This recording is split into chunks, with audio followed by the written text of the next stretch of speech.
Então vamos começar com a nossa primeira aula, que será uma introdução geral ao curso. Será uma introdução geral à abordagem da disciplina que teremos, né, e o espírito com o qual abordaremos a aula de filosofia na disciplina como um todo. Então essa primeira aula não vai ser propriamente material, né, mas vai ser uma introdução ao material como um todo que veremos. Né. Eu coloquei o título dessa aula como a relevância da tradição. Né, entender por que é importante, por que é relevante, o que a gente tem a ganhar estudando a tradição filosófica na nossa tradição. Eu sempre vou tentar colocar alguma definição para simbolizar, para sintetizar o espírito da aula que estamos vendo. Nessa primeira aula eu escolhi uma citação do economista, um dos mais importantes do século XX, o John Maynard Keynes, que ele diz o seguinte: homens práticos que acreditam ser isentos de quaisquer influências intelectuais geralmente são escravos de algum economista de fundo. E aí, obviamente, a gente pode generalizar essa frase, né, de economista de fundo para pensadores de fundos, filósofos de fundos e etc. Ou seja, a ideia de que geralmente a gente acha que a gente vivenciando, né, agindo sem se importar com as nossas tradições, como se estivéssemos inventando na medida em que agimos. Na verdade, nós estamos sofrendo influência de toda a nossa tradição. Então é importante conhecer a nossa tradição para que possamos escolher qual dessas influências a gente aceita, qual dessas influências a gente rejeita, né? E escolhemos, possamos agir de maneira mais autônoma, mais autoral e mais de acordo com as nossas vontades de fato. Então a gente vai falar um pouco a respeito da tradição e vai falar um pouco a respeito dos tipos de ensino de filosofia na história da tradição. Então, o que pode não parecer imediatamente óbvio para a gente é que o propósito, né, o porquê que as pessoas ensinam filosofia nem sempre foi a mesma coisa. Ao longo da história do pensamento ocidental, o propósito pelo qual se ensinava a filosofia mudou, variou, né, drasticamente. Então, a gente teve pelo menos três grandes propósitos, três grandes finalidades diferentes do ensino da filosofia ao longo da história.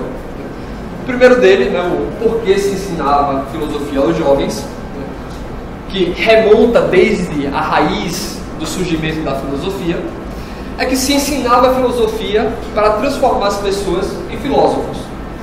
Então, o ensino de filosofia era feito numa escola onde as pessoas, né, entravam nessas escolas para se tornarem filósofos.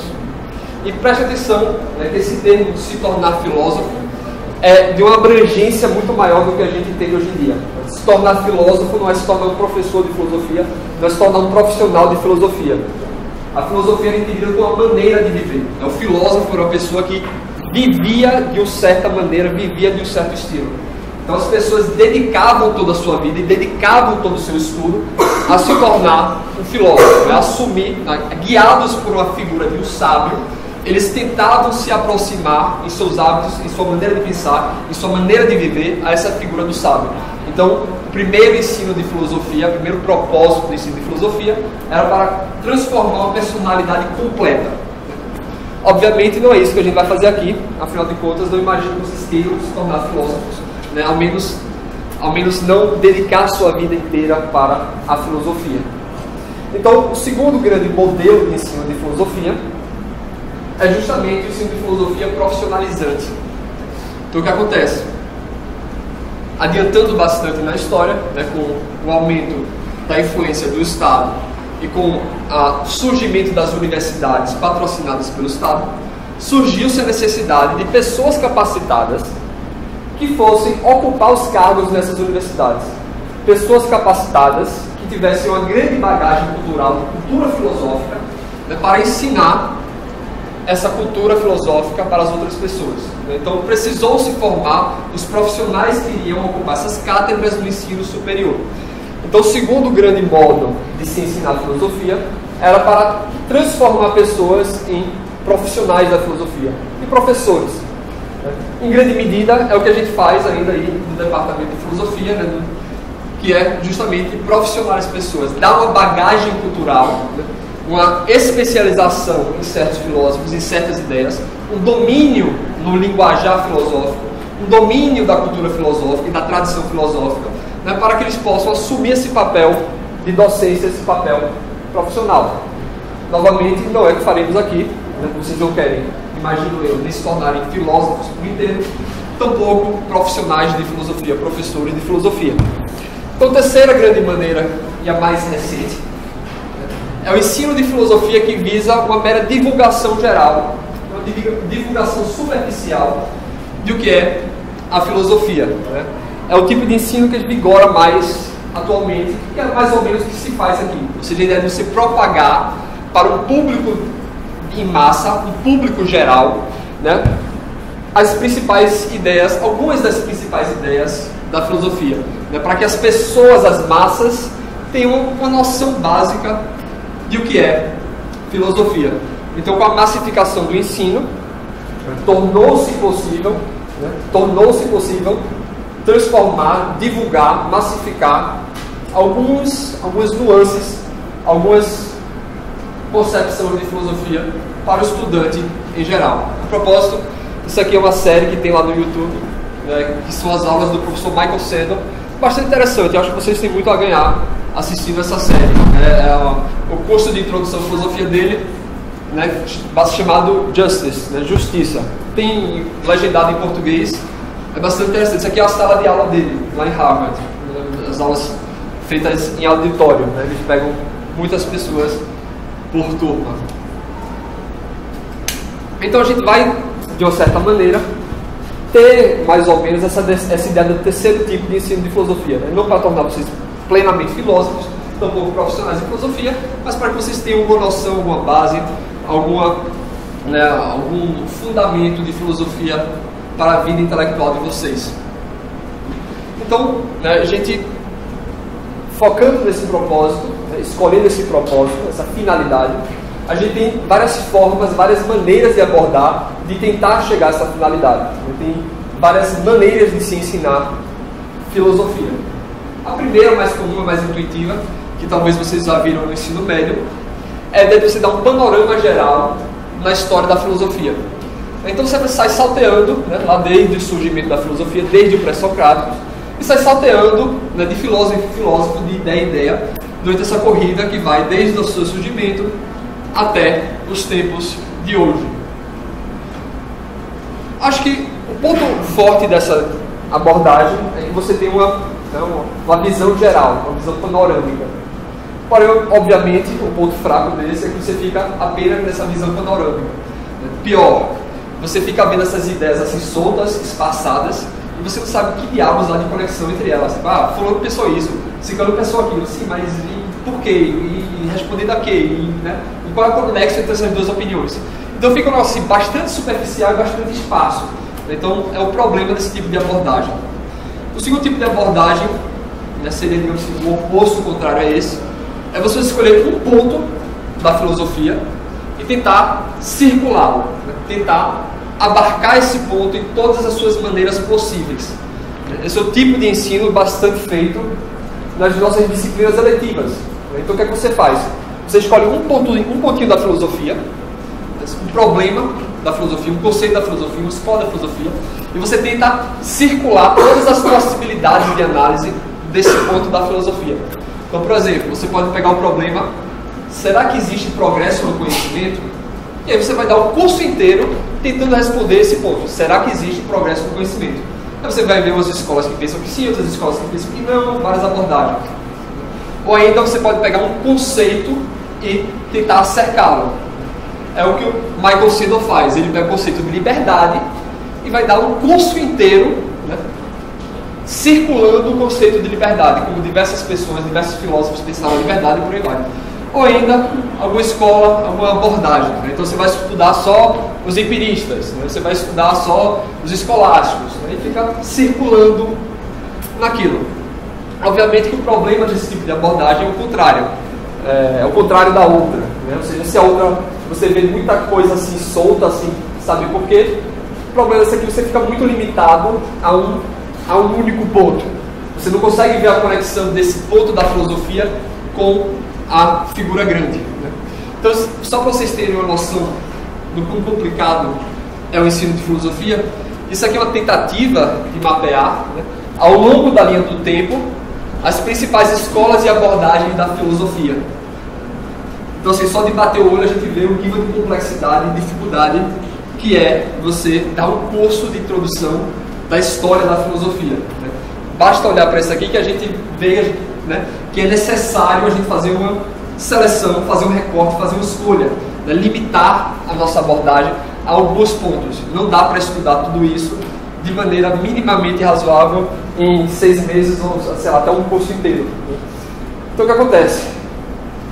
Outra maneira também de se estudar filosofia, que tenta fazer um meio termo entre esses dois, é você escolher uma área da filosofia. E você dá um curso inteiro sobre uma área da filosofia. Então você dá um curso inteiro sobre metafísica, sobre estética, né, linguagem, etc. Novamente, o problema desse é que a gente fica limitado a uma área da filosofia. E no curso de introdução à filosofia, a gente termina ficando com a visão deturpada do que é a disciplina da filosofia, porque a gente só viu uma dessas áreas. Mas, então, eu vou falar um pouco a respeito de cada uma dessas áreas, que seriam as principais áreas da filosofia. Lembrando, obviamente, que isso é só uma simplificação, um recorte. Você pode subdividir cada uma dessas áreas em diversas outras, que elas se relacionam com as outras e que você poderia fazer uma divisão de maneira diferente. Mas eu acho essa uma divisão razoável e que abarca as principais ideias. Então, a primeira grande área da filosofia, que você pode chamar, seria a metafísica.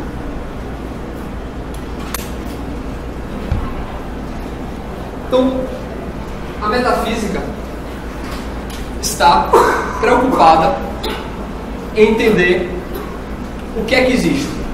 A pergunta central da metafísica é entender o que é que existe. Por que é que existe alguma coisa e por que é que existe. E o que é que existe e por que é que existe. Se existe algo. Então a metafísica está preocupada em saber, acima de tudo, qual é a substância das coisas. O que é que há de substancial nas coisas. Então eu pergunto para vocês, a palavra substância é de onde a gente tira substantivo na gramática. Qual é a diferença entre um substantivo e um adjetivo? Vocês que fizeram o Enem agora um pouco. Ano passado. Mas dá para lembrar ainda, né? A diferença entre substantivo e adjetivo, né? Substantivo nomeia e o adjetivo qualifica. Substantivo nomeia e o adjetivo qualifica. Né? Então se eu faço aqui para você, qual é o nome disso aqui? Finja que está bem direitinho, assim, bem bonitinho, assim, para supor, né? Vamos exercitar nossa imaginação. Qual é o nome dessa outra coisa aqui?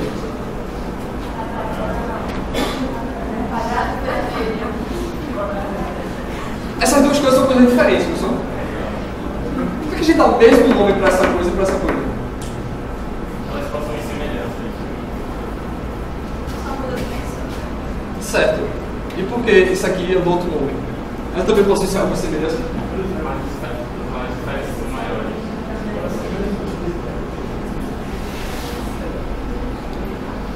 Veja, o substantivo ele descreve as características essenciais das coisas. Os adjetivos descrevem as características acidentais das coisas. Então, os adjetivos descrevem aquelas características que as coisas podem ter ou podem não ter. Já os substantivos descrevem aquelas coisas e se a gente tirar dela, a coisa deixa de ser o que ela é. Então, se eu pinto de vermelho aqui, isso continua sendo o que é. Se eu coloco bolinhas aqui, continua sendo o que é. Se eu aumento, se eu diminuo, se eu faço de areia, de papelzinho e tudo mais. Quadrado está descrevendo o quê? Uma figura geométrica que tem 4 lados iguais. O aspecto essencial dessa coisa. Se a gente altera esse aspecto essencial, ele deixa de ser o que ele é e passa a ser outra coisa. O substantivo descreve o aspecto essencial das coisas, aquilo que se você modifica, elas deixam de ser o que são. Os adjetivos descrevem as coisas acidentais, os aspectos, as características que podem ter ou podem não ter. Então a metafísica está perguntando, né, uma das grandes questões da metafísica é pela substância das coisas. Quais são os aspectos definitórios de cada coisa? No sentido mais amplo, no sentido mais ambicioso, a metafísica quer saber se a realidade como um todo tem alguma substância. Se a realidade tem algo que é constante, algo que é permanente, por meio das transformações. Então, você, como está hoje, é diferente do que você foi ontem e é diferente de algumas coisas amanhã. Né? De hoje para amanhã, algumas coisas vão mudar em você e de hoje para ontem, algumas coisas mudaram. Mas a gente reconhece que dentre essas mudanças teve algo que permaneceu. O que você era criancinha e o que você vai ser quando estiver prestes a morrer, tem um fio condutor que liga tudo isso. Qual é essa substância, esse aspecto essencial que dá uma unidade à sua vida como um todo? E, novamente, de maneira mais ambiciosa, será que a realidade como um todo tem algo de substancial? Ou será que tudo está em constante mudança, tudo se transforma e não tem nada que dá uma densidade? Então essas são boas questões da metafísica. Então, se a metafísica pergunta a respeito do que é que existe, o que é que há de substancial no mundo, a epistemologia está preocupada em como é que a gente sabe que as coisas existem.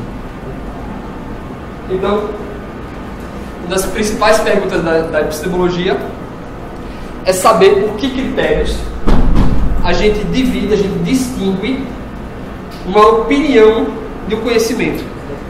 Qual é a diferença de você simplesmente achar algo, né, simplesmente dar um palpite, né, dar um achismo, inventar alguma coisa, e de você realmente saber algo? Né? Por qual critério você distingue a opinião, o mero palpite, o mero achismo, do conhecimento seguro, do conhecimento sólido? Será que a gente conhece apenas aquilo que a gente captura pelos nossos sentidos? Ou será que a gente conhece na medida que a gente raciocina, que a gente pensa a respeito das coisas? Né? O conhecimento é composto predominantemente dos sentidos empíricos, né? Isso é seguro, e a nossa mente é que sai inventando coisinhas a respeito do que a gente captura, ou o contrário, a gente captura dados confusos e a nossa mente é que organiza esses dados em algo que é chamado conhecimento. Então, como é que a gente conhece, por quais critérios que a gente conhece, né? Quais são os meios, ou mais, é possível conhecer, ou será que só existe achismo? Não existe conhecimento, não existe opinião segura, é tudo palpite, é tudo achismo. Não existe conhecimento. Essas são algumas questões da epistemologia.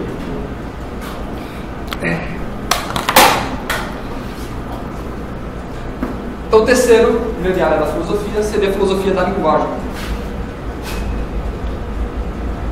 Então, se a metafísica quer saber o que é que existe, a epistemologia, como é que a gente conhece as coisas que existem, a linguagem quer saber como é que a gente comunica-se a respeito daquelas coisas que a gente sabe que existem.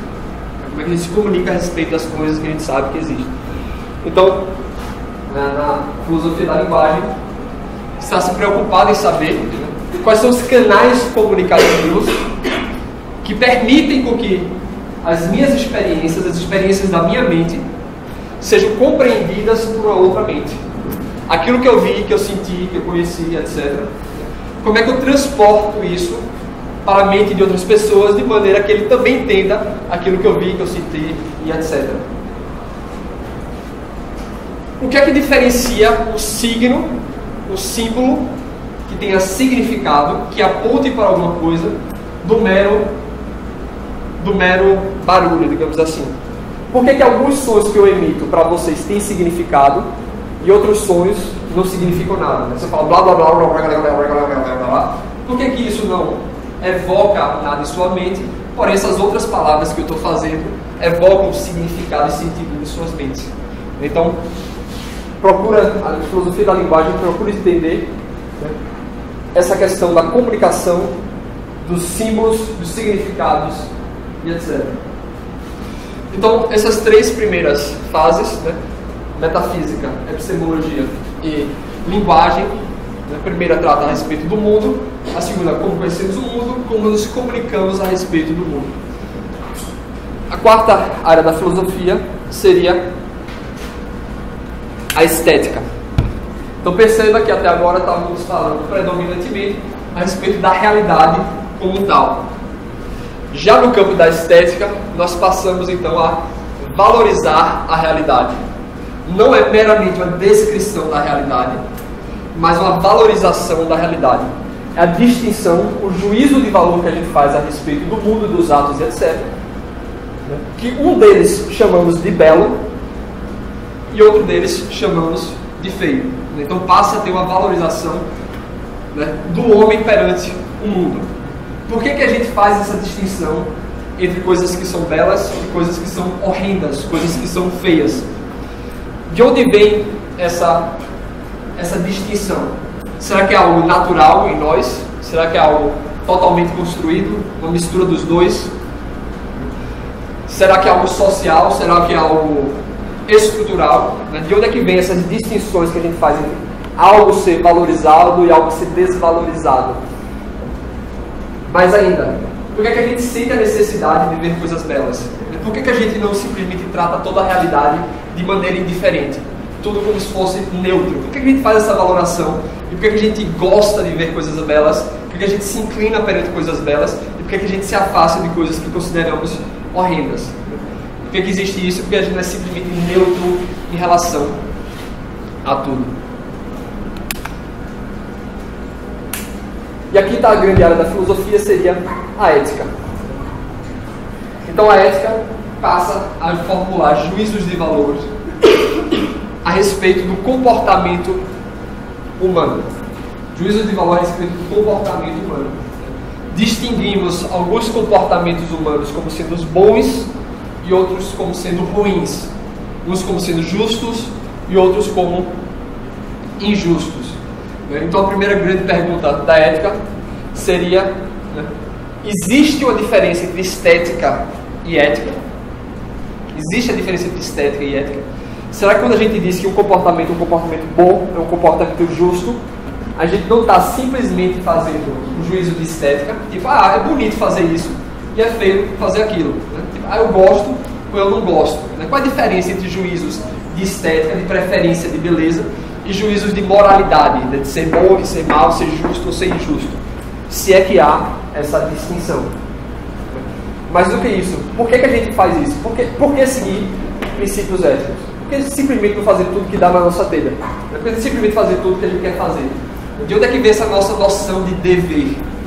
Da gente fazer um ato, a gente gostar de fazer esse ato, mas mesmo assim a gente pensar, não, eu deveria ter feito outra coisa. Por que não simplesmente seguir as nossas preferências 100% das vezes, tal como imediatamente pensamos nela? De onde vem essa nossa noção de dever? E por que a gente deveria seguir o dever? Por que não simplesmente fazer tudo que dá na nossa telha? Então, as 5 grandes áreas da filosofia. O que é que existe? Como é que a gente sabe que as coisas existem? Como é que a gente se comunica a respeito dessas coisas que a gente sabe que existem? Como é que a gente valoriza essas coisas que existem? E como é que a gente se relaciona com outras pessoas? Como é que a gente convive com outras pessoas? Como é que a gente lida com o problema de ter conflitos entre vontades, né? De fulano quer uma coisa e Beltrano quer outra coisa, e ambos não têm condições materiais de fazer essas duas coisas ao mesmo tempo. Por exemplo, eu estou aqui, eu não posso estar, sei lá, no Recife Antigo. Então, como é que, se tem uma pessoa que quer que eu esteja no Recife Antigo e tem uma pessoa que quer que eu esteja aqui, como é que eu devo mediar esses dois interesses? São questões da ética. Então, o que acontece? Nesse nosso curso, a gente vai tentar focar no estudo de filosofia nesses 3 filósofos, Sócrates, Platão e Aristóteles. Acho que estudando esses 3 filósofos, a gente consegue contornar várias das problemáticas que a gente viu daqueles métodos. Por quê? Sócrates, Platão e Aristóteles foram os grandes fundadores desse modelo de fazer filosofia, o modelo da filosofia ocidental. Então, o que acontece? O poder de influência que esses 3 filósofos tiveram no restante da história da filosofia foi enorme.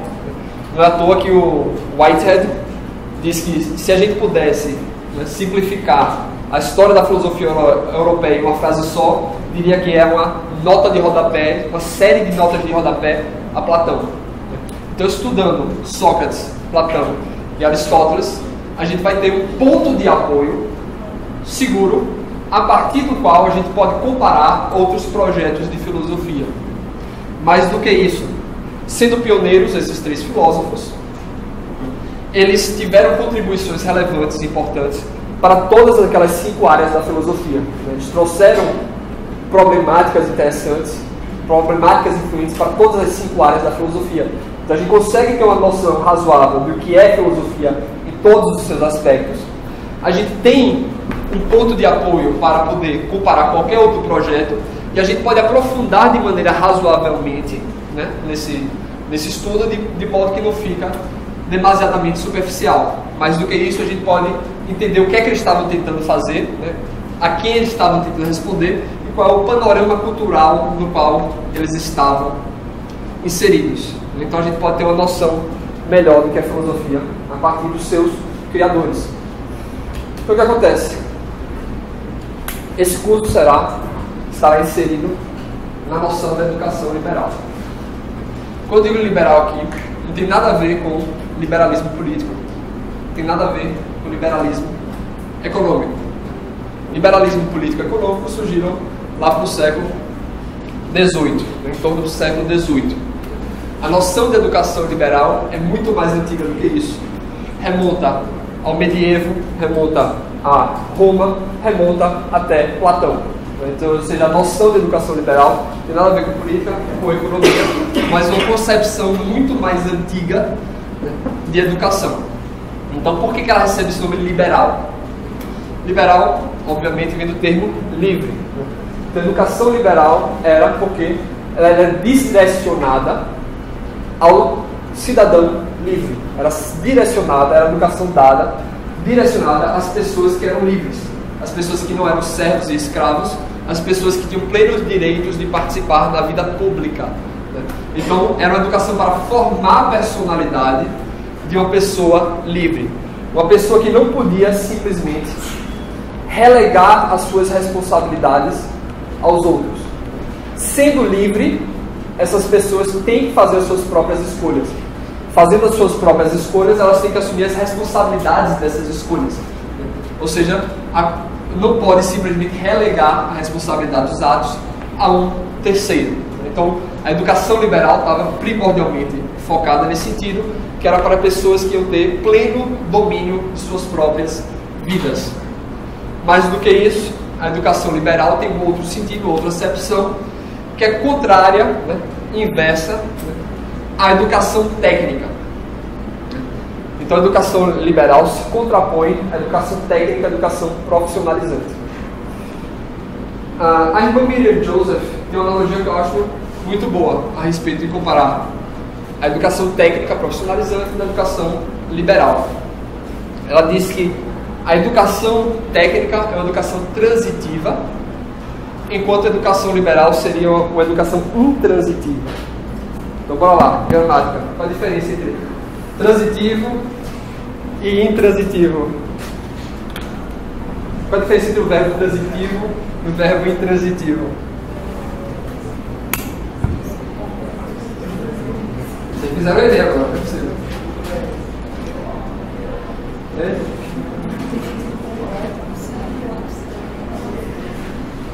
Um tem sentido completo e o outro não tem sentido completo. Mas tem também o verbo de ligação. Né?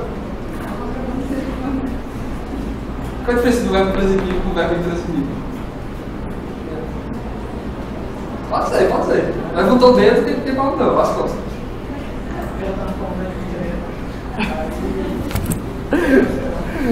Um precisa de complemento e outro não precisa para ter sentido completo. Ou precisa de complemento ou não precisa de complemento. Mas como é que você sabe se o verbo precisa ou não precisa de complemento? Você decora todos os verbos que precisam de complemento, memoriza todos eles, depois você decora todos os verbos que não precisam de complemento. Qual o critério?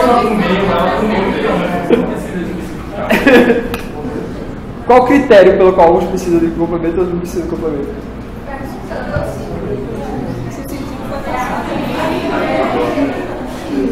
O que é que a palavra palavra transitivo significa?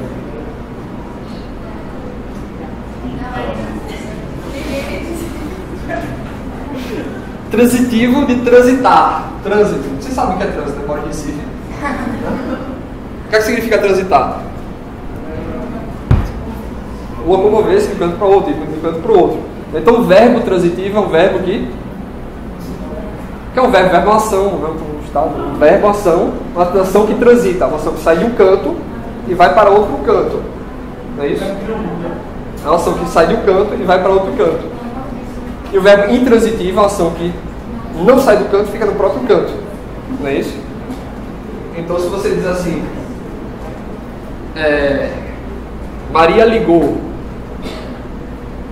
a ação de ligar tem que ir para alguma pessoa que vai receber a ligação. Agora Inês morreu. Assim, Inês morre e aí tem outra coisa que vai ser morrida por Inês. Não, né? A morte fica na própria Inês. Então o verbo transitivo é uma ação que sai de quem faz para alguém que recebe esse comportamento. E o verbo intransitivo é a ação que fica na própria agente.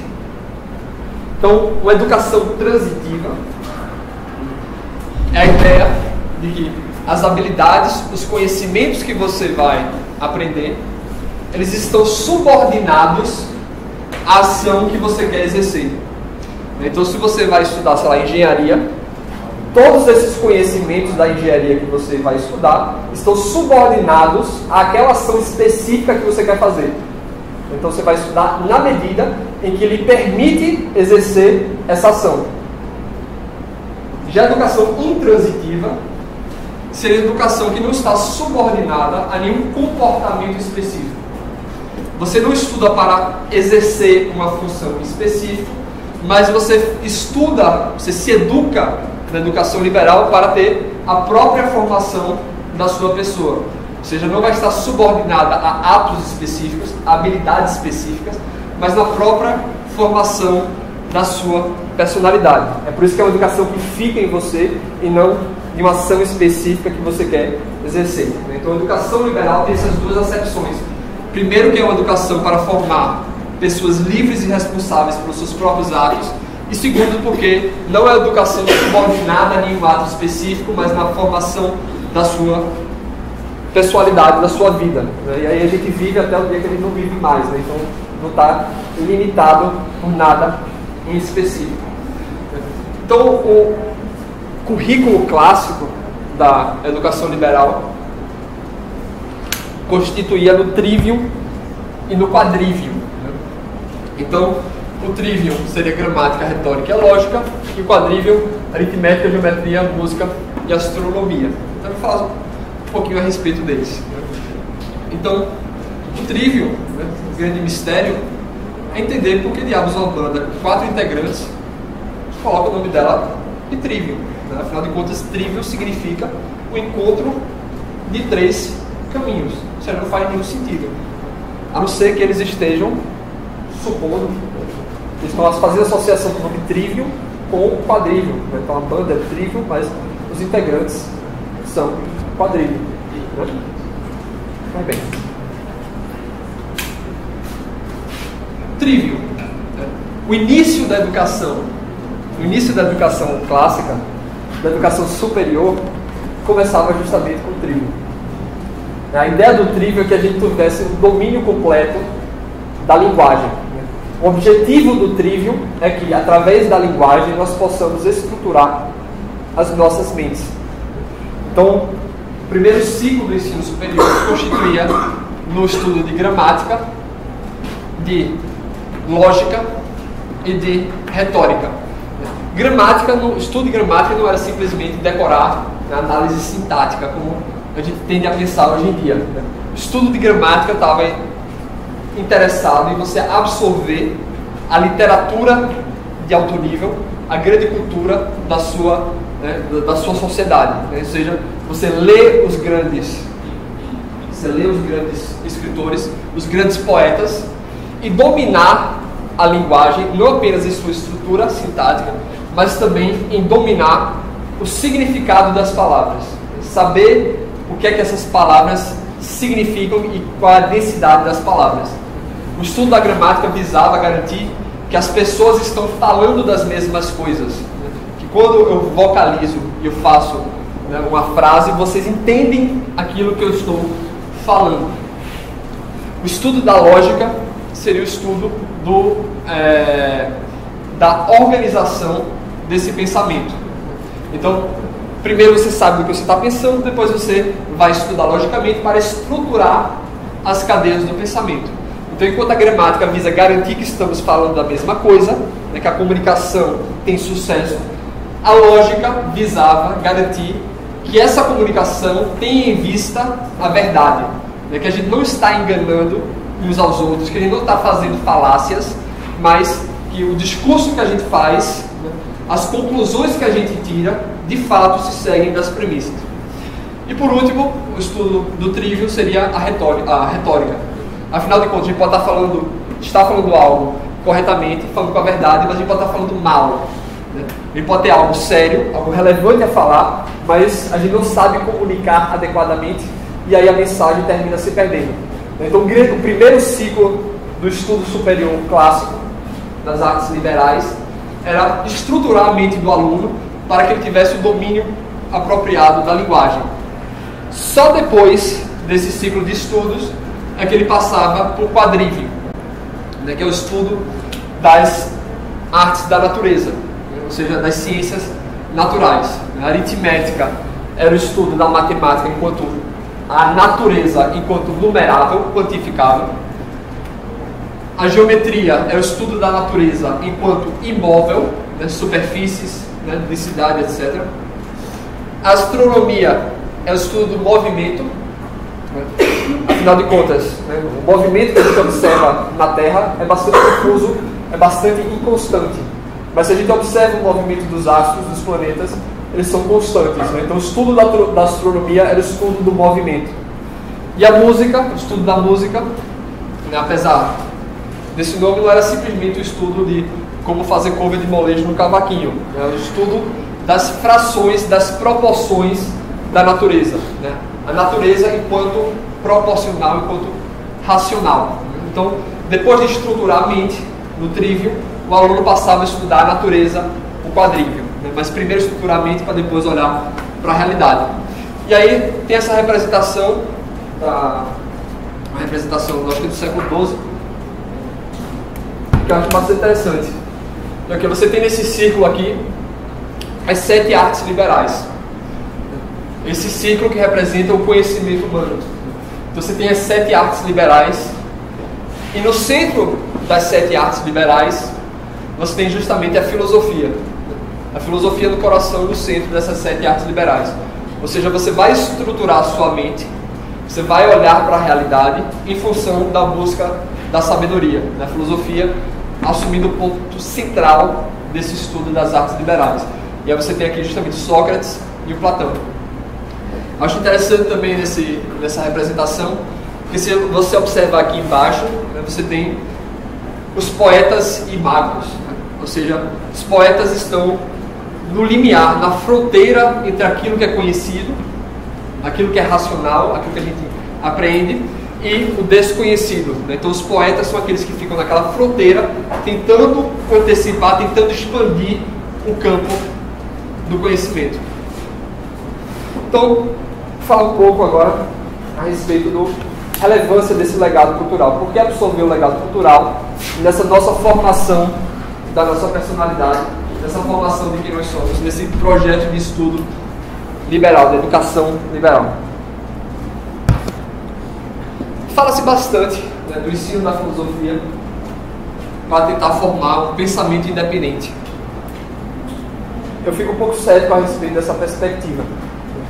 Primeiro porque é muito difícil, extremamente difícil, a gente pensar de maneira totalmente independente, né? Da gente criar uma ideia totalmente nova da nossa cabeça que ninguém jamais pensou, ninguém jamais viu.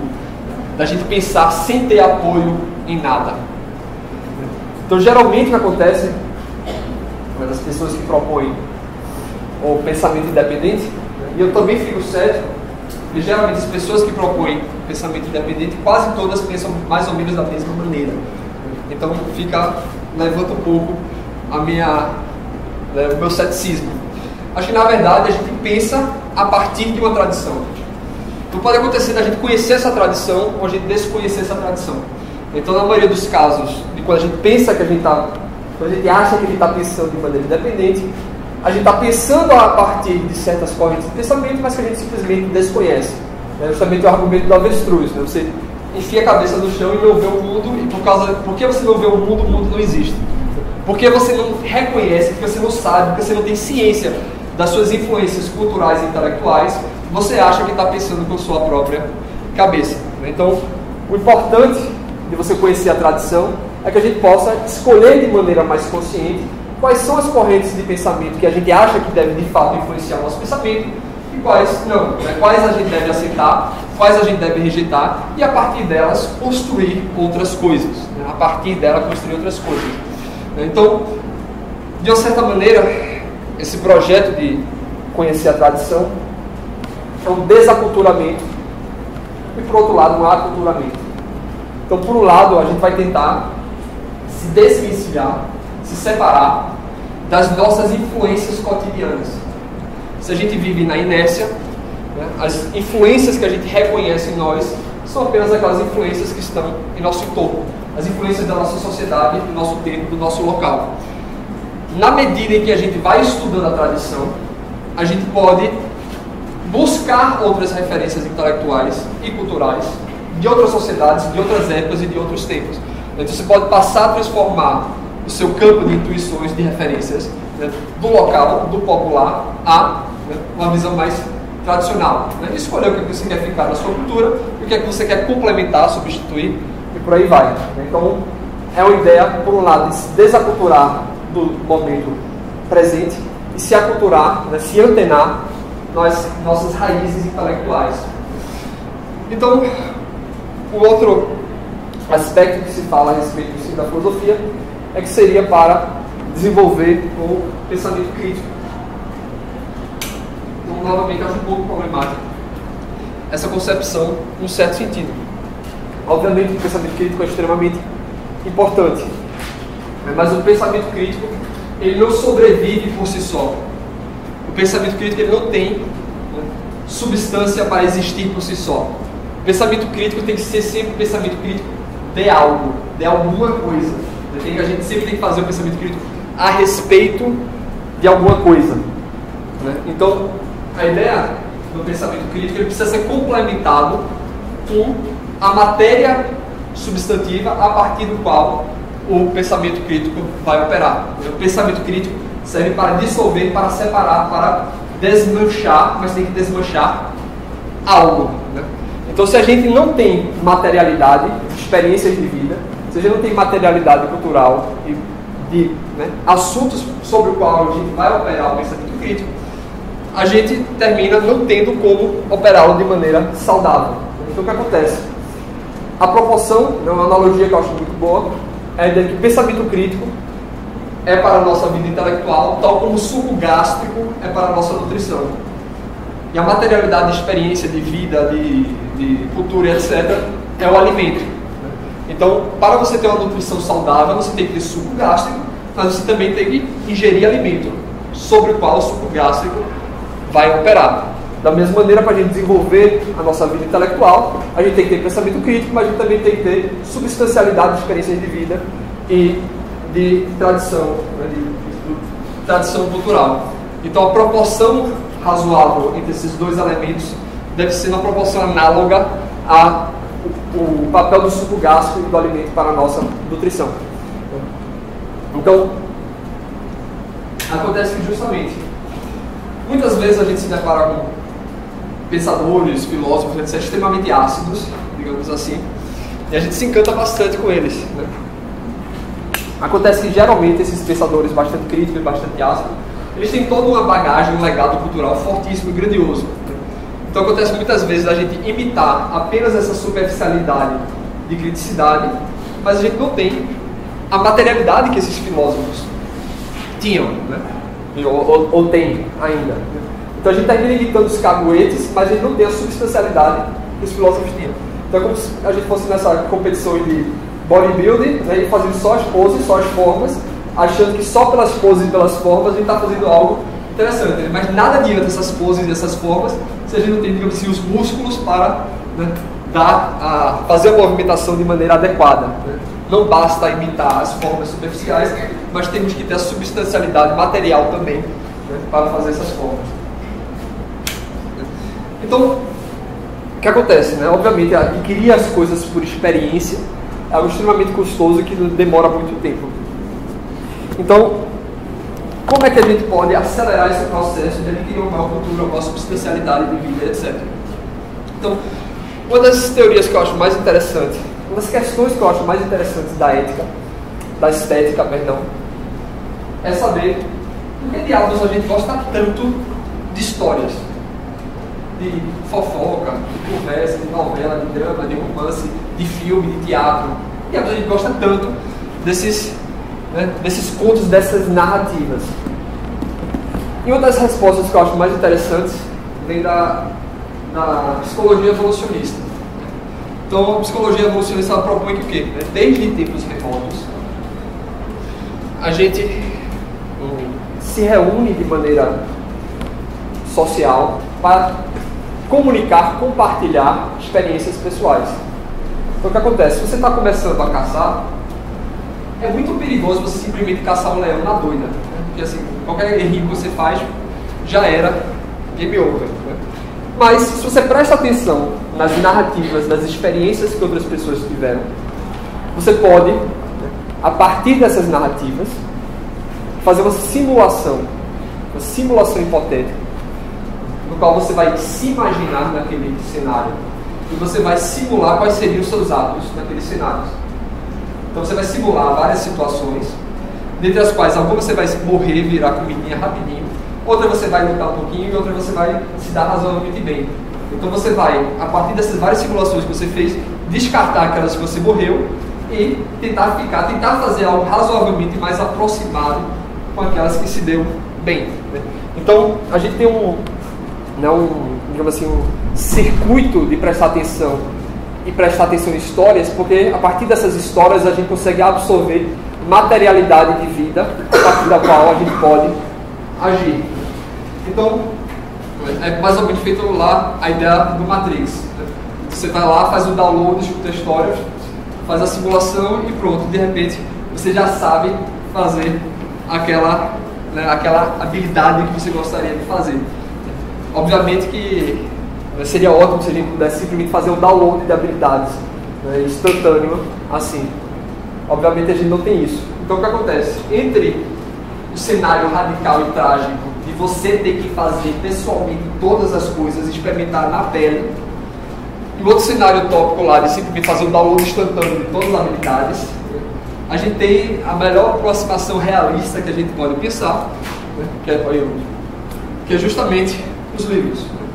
Então, a partir da leitura dos livros, da literatura, a gente pode absorver certas experiências de vida, certos testes, certos planejamentos, etc., de uma maneira que é mais rápida, mais eficaz do que nós próprios temos que imitar tudo, nós próprios temos que, né, fazer tudo e testar tudo com a nossa pele.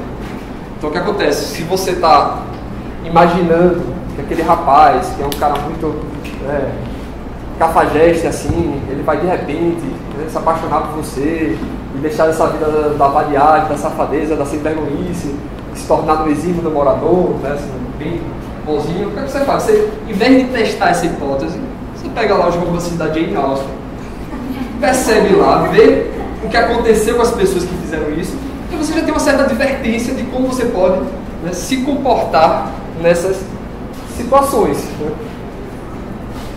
Mas o que acontece, né? Não sei se vocês perceberam, não sei se já contaram para vocês, mas vocês vão morrer algum dia. Vocês não vão viver para sempre. Eu sei que a gente, às vezes, né, a gente esquece disso. A gente já até contaram para a gente, mas a gente demora para realmente absorver a nossa finitude, absorver o nosso tempo limitado no mundo.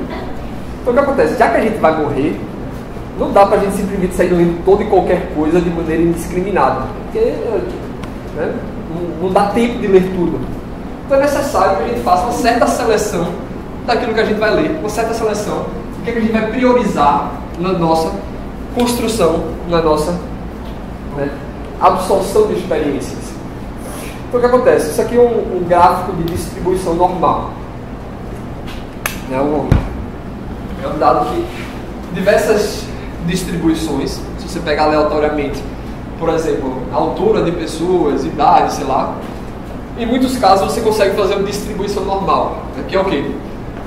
Você tem uma média, né? Um ponto central, uma média, no qual a maior parte aglomera-se em torno dessa média. E apenas poucos vão se distanciar significantemente dessa média.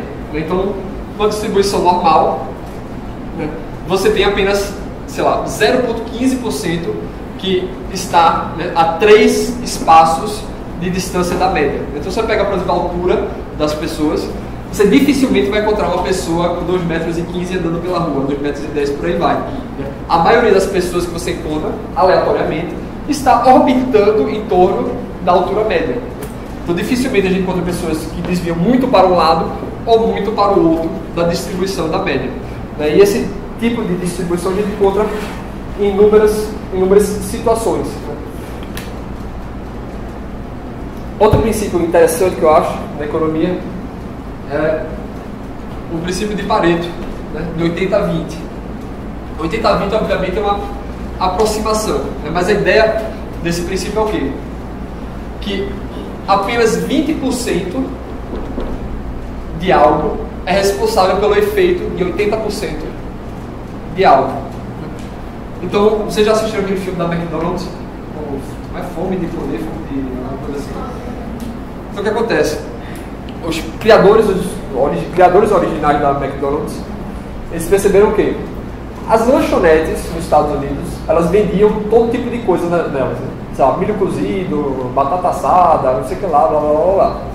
Mas aí os donos originais da McDonald's perceberam que 90% das vendas dele vinham de 3 itens: hambúrguer, batata frita e refrigerante.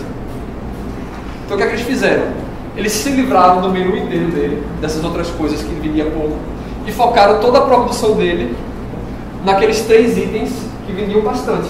Era responsável pelo grande grosso das vendas dele. Então, 20% do produto, nesse caso acho que até menos, sei lá, 5%, era responsável por 90% das vendas.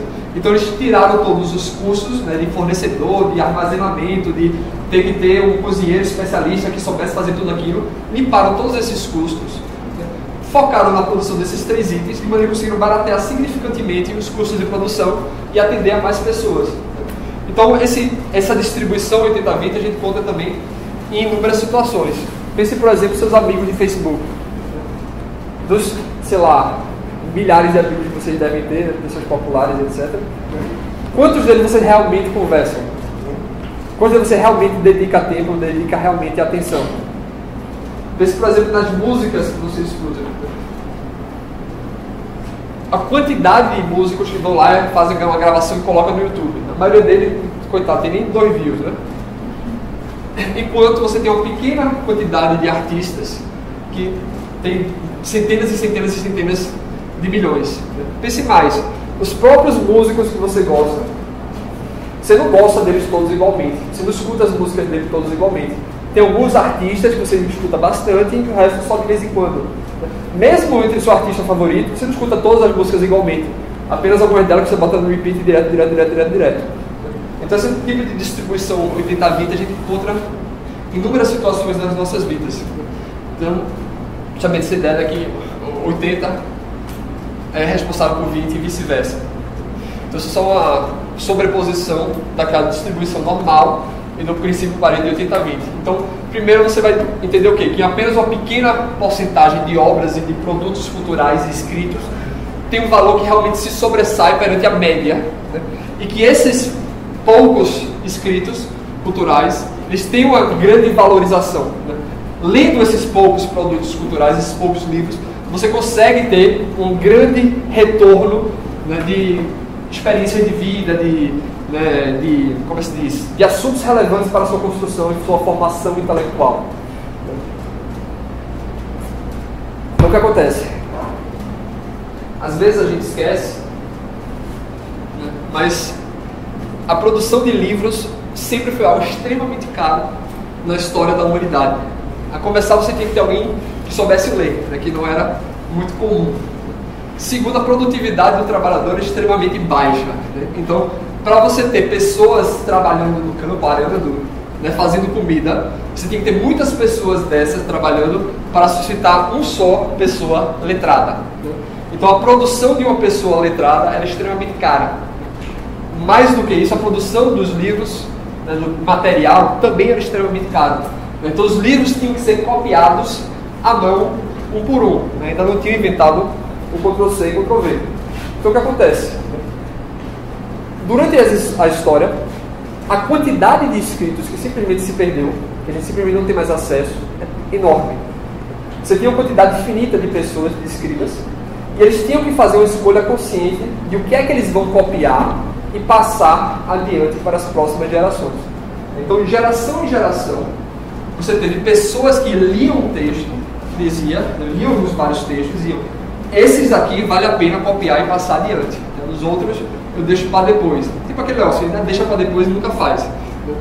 Então, né, os livros que passaram e que chegaram até nós, os livros clássicos que chegaram até nós, passaram por esse processo. Então, o que acontece? Houve um processo de filtragem na seleção dos produtos culturais. Então, o que acontece? Cada geração tem uma grande produção cultural. E a produção de cada geração tenta apelar aos gostos e às preferências da sua geração, do seu local. Acontece que, quando passa adiante a geração, parte dessas obras não é mais relevante para a geração seguinte. De toda a produção cultural, vamos supor, dos anos 80, uma grande parte não é relevante para o pessoal dos anos 90, vamos supor. Só algumas delas é que foram relevantes. Tinham algo de relevante que perpassava, que expandia, que ia além dos aspectos específicos da época dela. Então, aquelas obras que ainda apelam na próxima geração é porque elas têm algo de mais substancial, que apela tanto a uma quanto a outra. Por exemplo, tinha esses filmes de vampiro, né? Tava moda que toda hora era um filme de vampiro diferente, né? Então teve um momento aí que o pessoal gostava muito de filme de vampiro. Mas, no segundo momento, né, depois que a febre passou, as pessoas não querem mais filme de vampiro. Então primeiro, sei lá, foi Crepúsculo, né? Aí depois começaram a fazer um bocado de variações de água de vampiro, não sei o que lá. Aqueles que passaram adiante é porque eles tinham algo a mais, algo para além de simplesmente ser um filme de vampiro qualquer que eu estou a fim de assistir. Eles têm uma substância a mais. Então o que acontece? Pense que os livros clássicos, eles passaram por gerações e gerações e gerações e gerações e gerações. Os livros que a gente vai ler aqui passaram por 2.400 anos de gerações e gerações, analisando, vendo, dizendo: olha, tem algo de interessante aqui, vou copiar e vou passar adiante para as próximas pessoas. Então, um trabalho cultural que conseguiu passar por uma longa filtragem de inúmeras gerações é porque ele consegue ter algo que transcende o que há de específico de cada uma delas. Os trabalhos que chegaram até, passaram por todo esse processo, é porque tem algo de mais valoroso do que cada um desses processos específicos. Mas ainda, os trabalhos que transpassam não apenas o tempo, mas transpassam também o espaço, né? E são lidos e comentados por diversas culturas diferentes. É porque eles têm algo de substancial que não se limita ao tempo e não se limita ao espaço deles, mas que tem algo de substancial que há de apreciável por todos nós, né? Por toda a humanidade. Então a gente vai ler, a gente vai se deparar com trabalhos escritos que são desse nível, que já passaram pelo teste do tempo e pela avaliação de inúmeras gerações. Então o que acontece? Eu estava lendo ano passado uma pesquisa que fizeram a respeito dos hábitos de leitura dos brasileiros. E aí dizia lá no estudo a média de leitura de livros que o brasileiro fazia por ano? Vocês conseguem estimar quanto é que seria? 2 livros por ano. Os universitários iam 4. Dos quais 3 por obrigação que o professor mandou e 1 por iniciativa própria. Mas aí tudo bem, você vai lá ler a pesquisa, a metodologia, etc. Aí diz lá assim, não é livro inteiro não. É livro ou parque de livro. Então assim, eu li 4 xerox, pronto, né? Já terminei a meta do ano inteiro. Né? Aí o livro mais citado lá era, obviamente, ao concurso, a Bíblia. Né? Mas sabe qual era o segundo colocado?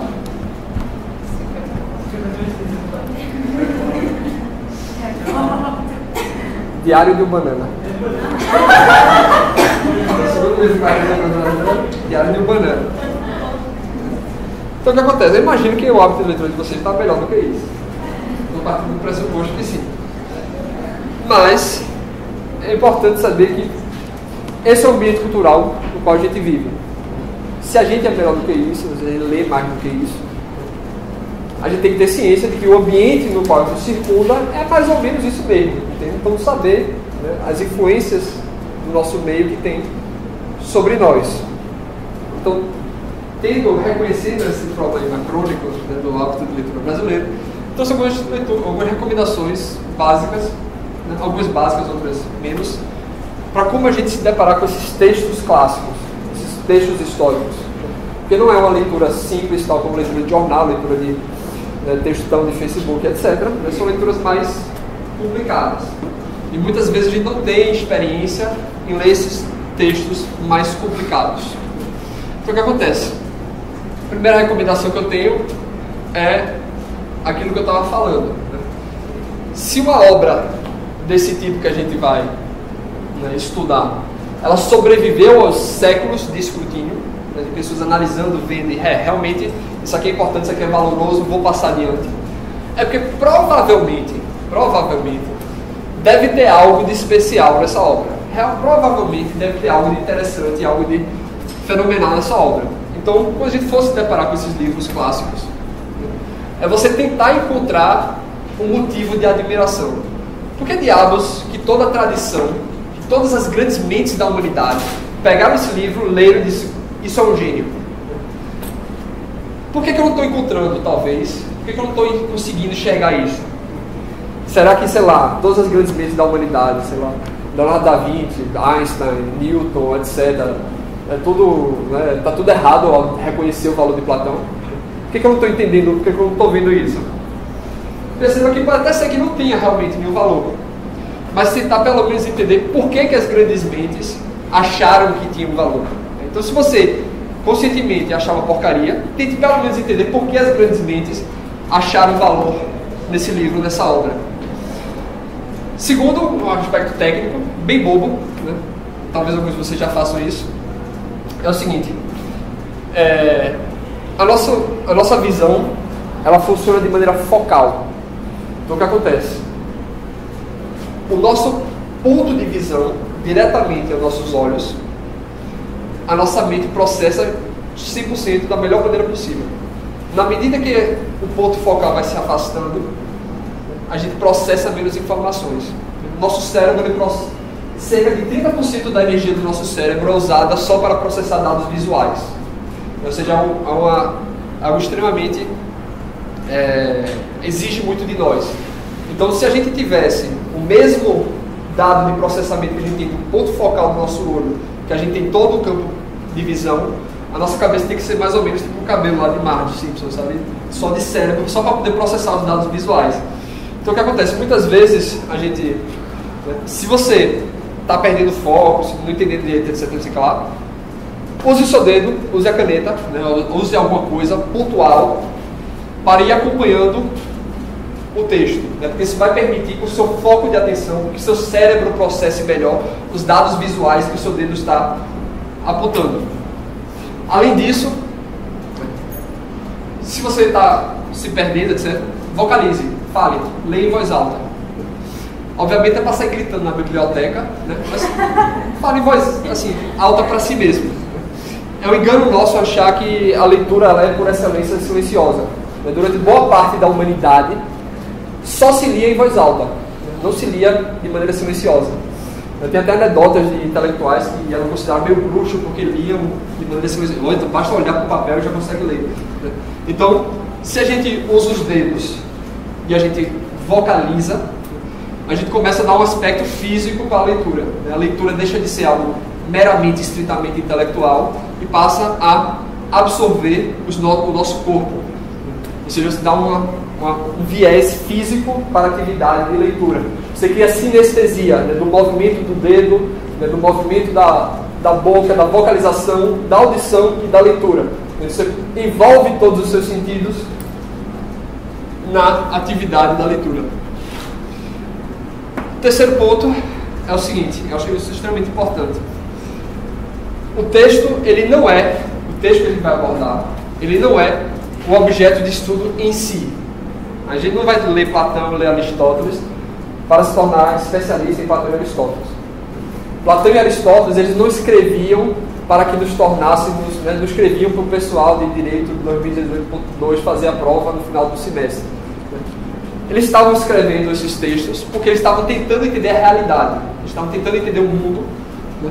E aí eles estavam tentando entender o mundo, produzindo esse texto para se comunicar com as outras pessoas.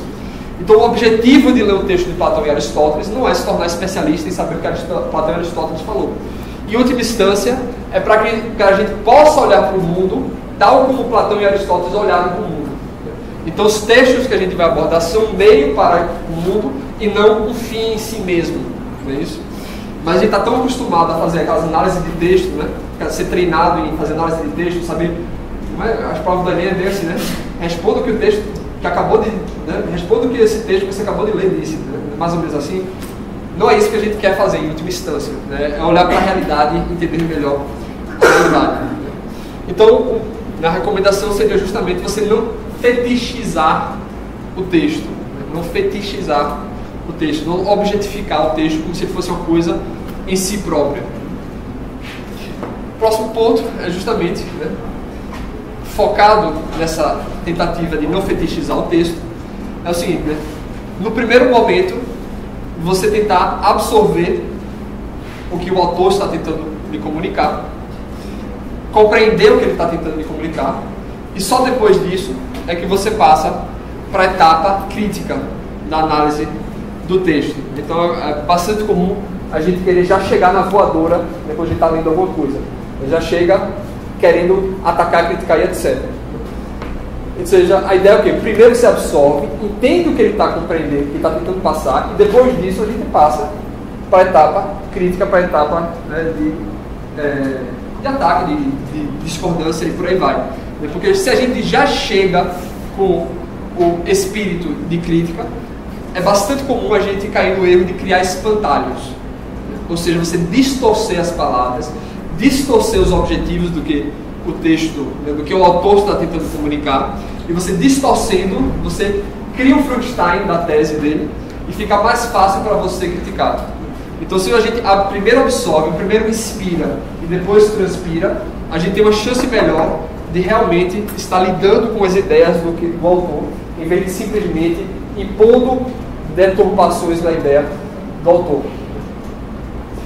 Então, nesse exercício de inspiração e respiração, o que eu sugeriria? Primeiro, tentar ter empatia com o autor, né? Tentar reconhecer-se no autor. Então, o que acontece? Obviamente, o autor, quando estava escrevendo, ele estava escrevendo em uma época para um certo público, porque ele tinha certos problemas que ele estava tentando responder esses problemas específicos.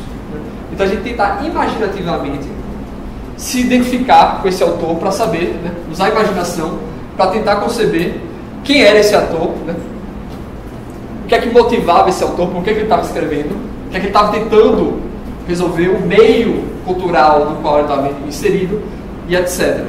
Ou seja, criticar o autor não com benefício do anacronismo. Né. Segundo, né, tentar identificar qual é o centro da questão que o autor está tratando.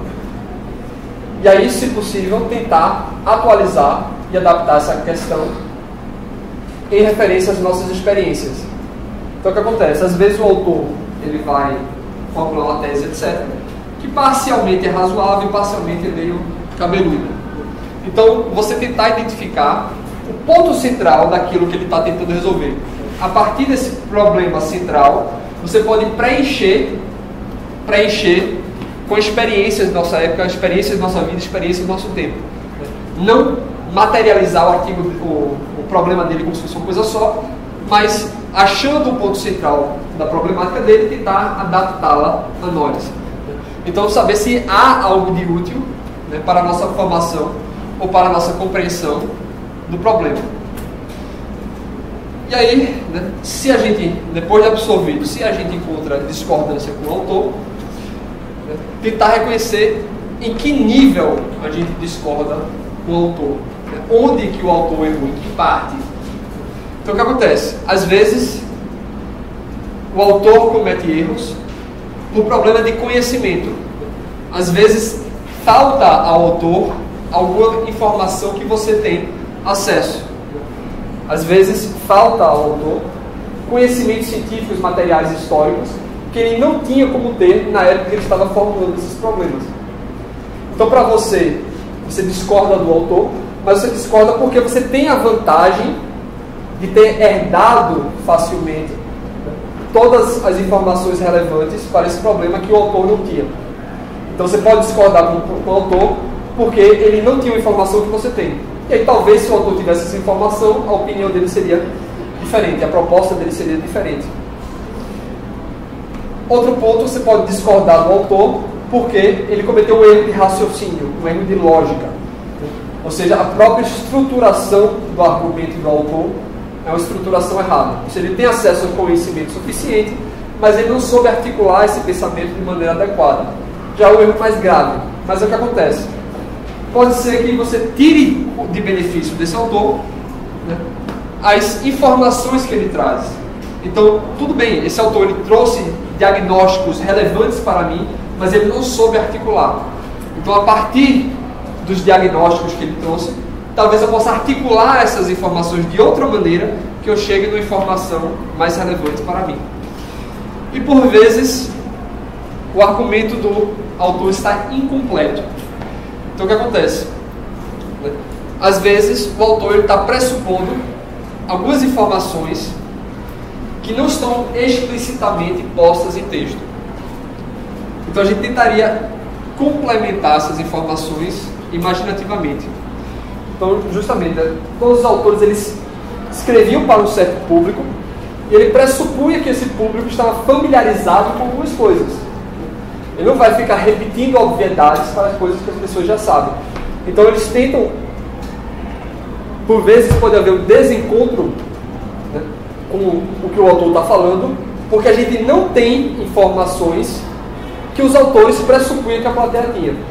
Seja porque ele está pressupondo uma plateia já mais especializada, que já domina os problemas, e a gente não os domina, seja porque está falando de problemáticas que eram relevantes para a época dele, a gente não entende muito bem, e obviamente algumas coisas a gente pode melhorar, algumas coisas a gente pode chegar a conhecer, e outras coisas estão simplesmente perdidas na história. A gente vai ver isso bastante nos diálogos de Platão, que ele faz muitas referências às pessoas que conviviam em Atenas, e boa parte delas a gente simplesmente não tem como saber.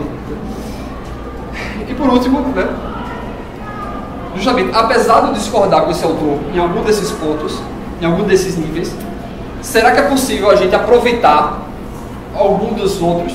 Se ele cometeu um erro de lógica, será que pelo menos eu posso trazer certos aspectos materiais? Ou mais, será que eu posso complementar o argumento dele e a partir disso ter aproveito dele? É por isso que eu estou dizendo assim, não fetichizar o texto, mas usar os textos, usar as propostas como base para olhar para a realidade. Então, eu vou tentar, sempre que possível, propor para vocês um exercício filosófico, que seria algo, sugestão para vocês fazerem, que tem alguma relação com a aula, com as práticas, com as ações. Obviamente não é obrigado a me fazer, mas eu acho que é construtivo para a formação intelectual de vocês mesmos. Então, nessa aula que eu falei a respeito da tradição do pensamento, né, e a relevância da gente absorvê-la, e de lidar com esses textos de maneira que sejam mais relevantes à realidade, eu vou propor o seguinte, que é o seguinte: se a gente prestar atenção, o número de coisas que a gente experiencia, que a gente tem de experiência na realidade, todas as experiências que a gente tem ao longo do dia, apenas uma pequena fração dela a gente consegue pôr em forma racional. Disso que a gente consegue pensar, formular de maneira racional, apenas uma pequena fração a gente consegue expressar no diálogo. E daquilo que a gente consegue expressar, apenas uma pequena fração a gente consegue escrever. Então, se a gente faz isso para escrever, a gente também deve fazer o movimento reverso para ler. Se eu estou lendo um texto escrito, é porque o autor desse texto podia falar muito mais a respeito do assunto do que ele escreveu. E se ele podia falar muito mais desse assunto, é porque ele podia pensar muito mais do que ele poderia falar. E se ele poderia pensar todas essas outras coisas, é porque ele deve ter tido muito mais experiências do que ele colocou no papel. Então, quando a gente lida com texto de relevância, é importante a gente tentar imaginativamente fazer esse percurso contrário para saber o que é que fundamenta essas escritas. Que expressões poderia fundamentar, que pensamentos poderia fundamentar, e mais importante, que experiências poderia fundamentar isso que está escrito. Então, o que eu proporia a vocês é que quando vocês estiverem voltando para casa, talvez não hoje, talvez no outro dia, pegando um ônibus, alguma coisa assim, vocês tentem prestar atenção em tudo que vocês experienciam, a quantidade de coisas que vocês captam. Por exemplo, né, nessa sala mesmo eu estou vendo a sombra, o pessoal mexendo o braço, mexendo o dedo, mexendo o cabelo, né, o reflexo na janela, né, o reflexo da luz projetando para cá. Tem toda uma pluralidade de coisas que eu estou capturando, dentre as quais só uma pequena fração eu vou conseguir pensar. Então, quando vocês chegarem em casa, tentem pensar e formular tudo o que vocês experienciaram durante o percurso de chegar até em casa. Tente formular racionalmente. Eu fiz isso, né? Eu senti aquilo, eu senti aquilo, eu senti aquilo. Feito isso, vocês tentam contar para um amigo de vocês tudo que vocês conseguiram pensar. Se vocês não têm amigos, não tem problema, fala no espelho.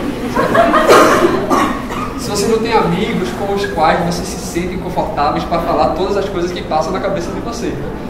Então vocês tentem vocalizar, expressar vocalmente, né, tudo que passou, tudo que você conseguiu formalizar mentalmente. E depois tente escrever tudo que você consegue se lembrar. E aí tente prestar atenção na passagem de cada uma dessas etapas para ver o quanto a gente perde, o quanto é perdido, né? E reconhecer, né, que na leitura a gente tem que remontar tudo isso. Na leitura preocupada com a realidade, a gente tem que remontar